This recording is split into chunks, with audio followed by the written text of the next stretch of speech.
And if we could just step back and think about what you just said and the era that we live in, if the highest levels of the American intelligence apparatus essentially helped deliver the last election for Joe Biden by lying about legitimate intelligence that showed how compromised Joe and Hunter Biden were. How does that inform your assessment of the fact that there have now been 2 assassination attempts on Donald Trump, the candidate, assassination attempts with a lot of questions regarding the actions of the Secret Service? And you yourself raised, what do we know about Ryan Routh? Where did he come from? How did he know he'd be golfing? I mean, how does what you've lived through with everything related to the intelligence in that letter inform your perception of the assassination attempts now? Well, I mean, extreme cynicism is my attitude, that the FBI is going to do anything, about exposing really what's behind these assassination attempts. We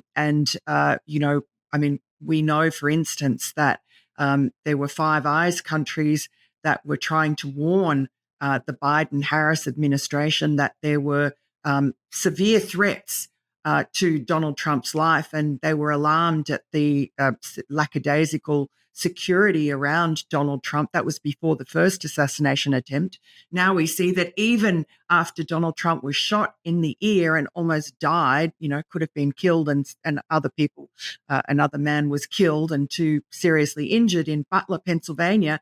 Even after that very serious attempt, still the Secret Service and the Biden-Harris administration is not giving him adequate security. And so that raises a big red flag. And then, as I said, Ryan Routh, I mean, it's similar to Hunter Biden, this very unsuitable person.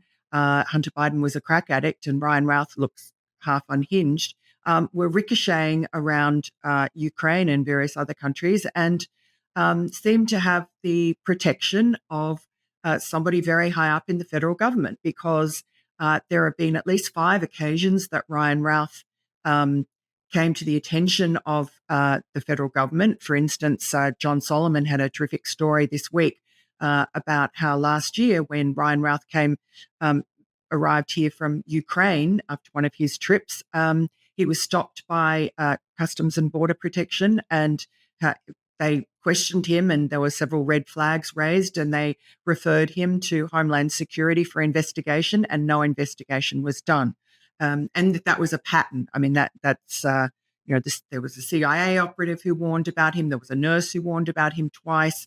Ryan Routh was someone who raised a lot of concerns with people who were around him, and yet he seemed to, like Hunter Biden, have this sort of Teflon shield of protection, some invisible hand guiding him.